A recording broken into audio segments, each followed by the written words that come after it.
Hello ladies and gentlemen, Joseph Mogel here. Some more tips for you writers, and unfortunately we're continuing the contract law a bit.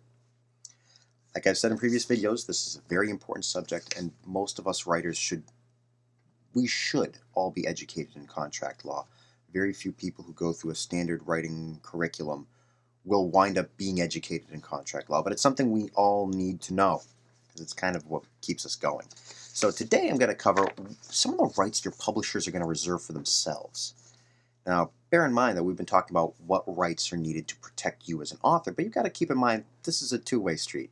You're working either with a publisher, even if you self-publish, you're still working with print shops, you're working with online ebook formats. All of these other people you're going to work with are going to have some type of a contract or agreement, and they need to protect themselves. Now, since I primarily work with publishing houses, I'm going to cover what publishers, the kind of rights that they're going to reserve for themselves. But that doesn't mean that it's limited to that. There's plenty out there.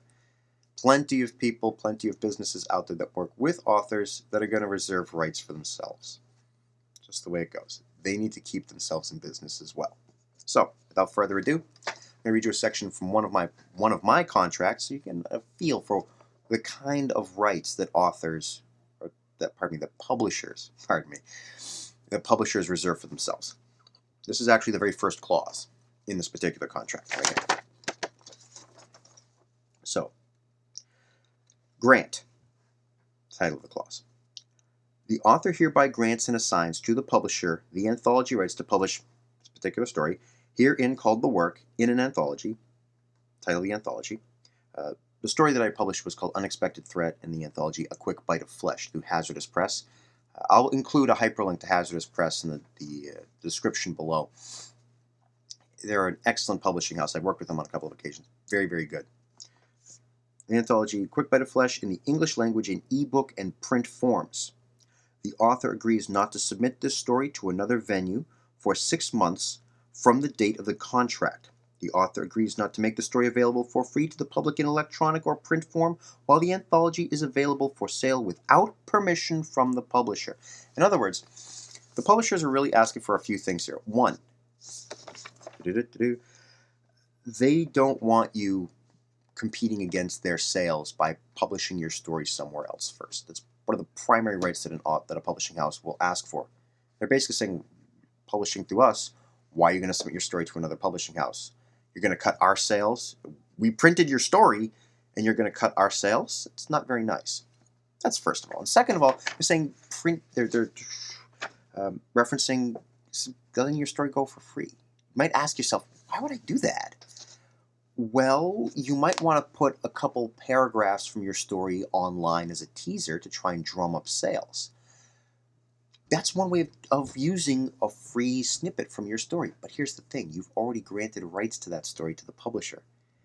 They're going to want to know if you're doing that or not. It's that simple. You might also be thinking, well, my story's been in print for 3 years. I'm not seeing any royalties off this collection anymore. It's sold to everyone who's going to buy it. So I'm not going to see any more money off of it, but I can put the story up on, I don't know, Tumblr, DeviantArt, something along those lines where I can get some attention. My new story, which I have in a new anthology, is going to get some sales because, hey, people will read my story and they'll go to the description box and go, oh, this guy's got other stories for sale, so I like that last one to do.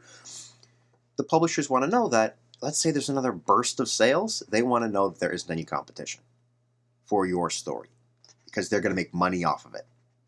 So, that's why they're expecting you to ask them before you put it up for free online.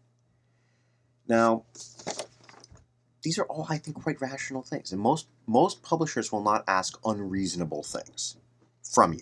Period. The end. They're not going to do something like that. They, again, one hand washes the other. They want to protect you. They want you to protect them. You work together. You both make more money. Win-win. So that being said, I'm going to read some more clauses that protect the publishers. This is a different contract. This is actually the second and 2 addendum clauses from a separate contract. The author grants to the publisher the non-exclusive rights to print, publish, distribute, sell, and license the rights to any and all editions and or formats of the story as part of the anthology titled Modern Pulp Heroes. This is something that came out a number of years ago, and one of my stories was included in it.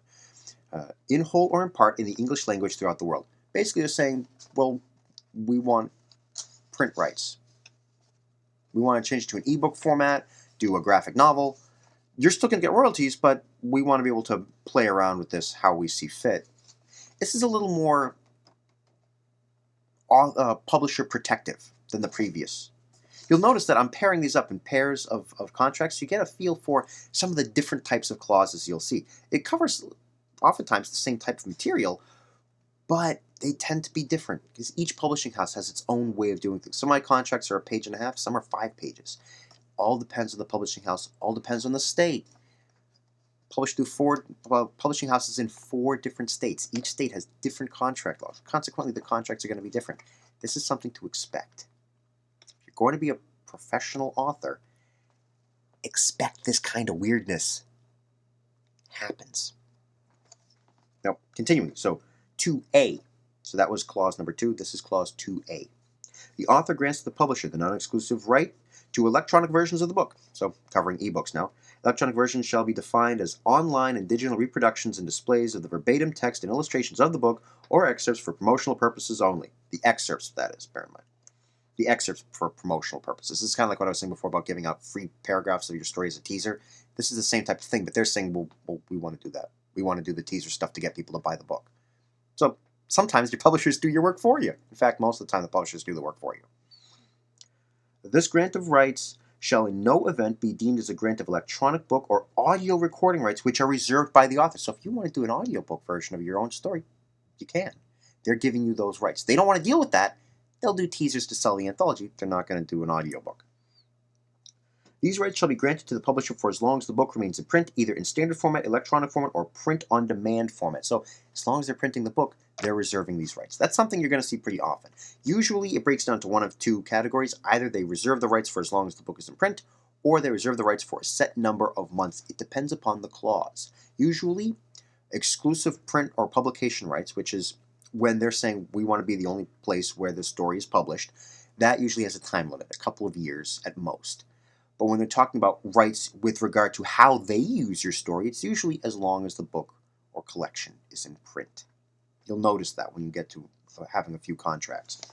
So I'm going to jump down to some more, another clause that protects the publisher. This is clause number 8 in this particular contract.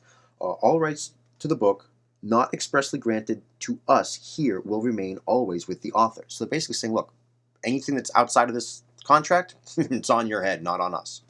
Which actually protects them and gives you a lot more leeway. So if someone reads your story and goes, hey, we want to make an indie film of this, a little 10, 15-minute film of this. Hello, I'm the author. I get the money for that, thank you. And the publishers are saying, we don't want to deal with any of that stuff. That's a whole kettle of fish we don't want to work with. We just want to publish books. We don't want to deal with the whole film stuff. So they're letting you deal with that. It protects them and protects you and your interests. The author can sell television rights, film rights, billboard rights, plush toy, and keychain rights. Yes, there are some authors that do that. It's weird, I know, but they do. All without the approval of the publisher. A publisher has only the rights described in paragraphs 2, 2A, and 2B. So they're basically saying, we don't want to deal with all this extra stuff. You deal with it. That protects them. That protects you. And that concludes what I have to say about authors, publishers' rights with regard to contracts. Again, I can reiterate this 100 times, and it will still be true. One hand washes the other. Your publishers want to protect your story, just like you should be protecting your publishers. You work together, you make more money that way together. All right, like and subscribe below. I'm going to eventually get that right. If you have any questions on this or any other topics, email me. You can get to my email through my YouTube channel or through my website. You're going to see that below, along with that hyperlink to Hazardous Press. They're a good publishing house. Since I mentioned them in the video, I'm going to give them some advertising space, as it were. All right. Thanks and cheers.